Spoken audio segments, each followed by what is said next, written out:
Всем привет, дорогие друзья! Сегодня готовлю известный яблочный пирог «Невидимый». Он имеет такое название, так как тесто при выпечке фактически не видно. Но у меня сегодня моя версия этого пирога, и я готовлю его совсем без муки. И здесь реально получается очень много яблок в нежнейшем заварном креме, а сверху ореховая крошка. Этот яблочный пирог или десерт реально тает во рту. Он такой нежный. Мне он больше всего нравится, когда полностью холодный. Обязательно его приготовьте и попробуйте. Для рецепта мне понадобится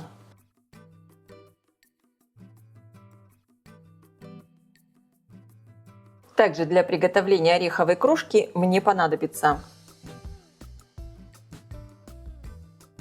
Я сразу подготовлю ореховую крошку. Я использую миндальную муку, можно использовать любые орехи, измельчить их в блендере. Всыпаю миндальную муку в миску, добавляю сахар, слегка перемешиваю и добавляю мягкое сливочное масло. Растираю до получения крошки. В принципе, в этом пироге можно и не использовать ореховую крошку, но мне так больше нравится. Получается такой очень интересный вкус. У меня получилась вот такая крошка, и сейчас я ее отправлю в холодильник.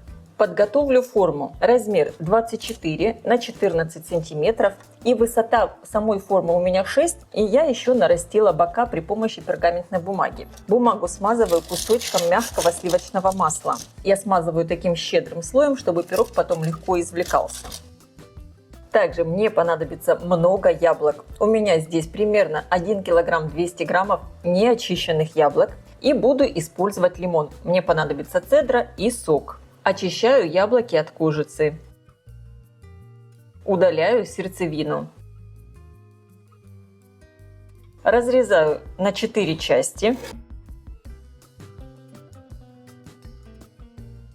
И натираю четвертинки яблок на терке мандолине, такими тонкими пластинками. Конечно, можно это сделать и ножом, как вам удобно. Но если вы делаете ножом, постарайтесь сделать тоже очень тонко. В этом пироге важна нарезка яблок. Таким образом натираю все яблоки. Для рецепта я рекомендую использовать такие крепкие яблоки, чтобы они потом не расползлись во время выпечки. Яблок получается очень много, и, наверное, это самое сложное в этом рецепте, это просто нарезать яблоки. Все остальное очень быстро. Получилась вот такая полная большая миска яблок. Это, наверное, самый яблочный пирог, который я знаю. Сейчас сюда я натру цедру лимона. Снимаю только верхнюю желтую часть. Если вам не нравится цедра лимона, вы можете не добавлять. Также сразу выдавливаю сок лимона, чтобы яблоки сильно не темнели. И легкая кислинка в десерте прекрасно сочетается с яблоками. Я выдавливаю сок одного лимона. Перемешиваю. Видите, яблоки уже начинают темнеть. И пока яблоки отставляю. Готовлю тесто. Или можно сказать, это не тесто, а именно заварной крем. Готовлю по тому же принципу, что и крем. Всыпаю в миску сахар. Добавляю крахмал. Я использую кукурузный. Можно, конечно, использовать и картофельный, но с кукурузным будет намного вкуснее. Добавляю щепотку соли. Перемешиваю. Добавляю по одному яйца. И перемешиваю. Мне надо, чтобы получилась такая однородная масса.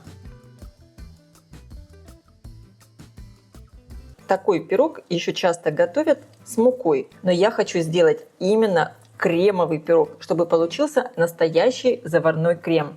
Хорошо перемешала, чтобы не было комочков. Добавляю чайную ложку экстракта ванили и вливаю молоко. Хорошо перемешиваю. Получилась вот такая достаточно жидкая масса. Фактически это заварной крем, только еще не заваренный. Выливаю его в яблоки и аккуратно руками все перемешиваю, чтобы все яблоки покрылись этим кремом. И теперь полученную массу аккуратно выкладываю в подготовленную форму и хорошо разравниваю. Стараемся, чтобы яблоки лежали вот таким образом вдоль. Тогда, когда будем разрезать пирог, он получится в разрезе с такими полосочками яблок очень красиво. Но в принципе даже можно сказать, что это не совсем пирог, а десерт такой, потому что готовим все без муки. Я не беру слишком большую форму. Мне нравится, когда получается десерт такой достаточно высокий. И тем более яблоки во время выпечки дадут усадку. Аккуратно все распределяю и выливаю весь крем или все тесто, называйте как хотите.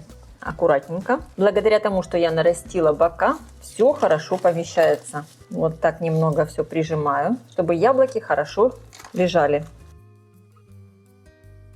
И теперь сверху распределяю крошку. Я ее достала из холодильника. И отправляю все выпекаться в хорошо разогретую до 180 градусов духовку примерно на 1 час. Конечно, вы смотрите по своей духовке. Форму я ставлю на средний уровень, включен верх и низ духовки. Мой пирог готов. Посмотрите только, какой красавец получился. Когда я увидела, что сверху крошка начинает подпекаться, я прикрыла его фольгой. Выглядит он просто потрясающе. Этот пирог на готовность проверять зубочисткой не надо. Сейчас оставляем его остывать прямо в форме. Надо, чтобы внутри хорошо застыл заварной крем. И, кстати, хочу указать на один нюанс. Я, когда готовила тесто, забыла добавить сливочное масло. Я уже готовила этот пирог со сливочным маслом и знаю, какой у него вкус. И я вам скажу, сильно ли он отличается, если готовить тесто без сливочного масла. Попробую и все скажу. Но на мой взгляд, я уверена, что пирог слишком сильно не отличается. Заварной крем в любом случае получается очень вкусный. Так что если вы хотите менее калорийный десерт, можете не добавлять тоже сливочное масло. Пирог остыл, и я достаю его из формы. Какой красавец получился! Этот пирог получается просто потрясающий. Посмотрите, сколько здесь слоев яблок. И нежнейший заварной крем. Ну как же это вкусно!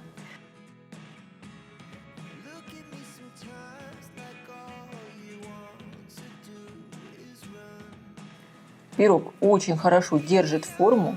Яблоки вместе с тем хорошо пропеклись. Они получаются невероятно нежные, очень мягкие. Особую пикантность придает пирогу ореховая крошка. И, кстати, я обещала вам сказать, отличается ли вкус этого пирога от пирога, в котором есть сливочное масло дополнительно в тесте.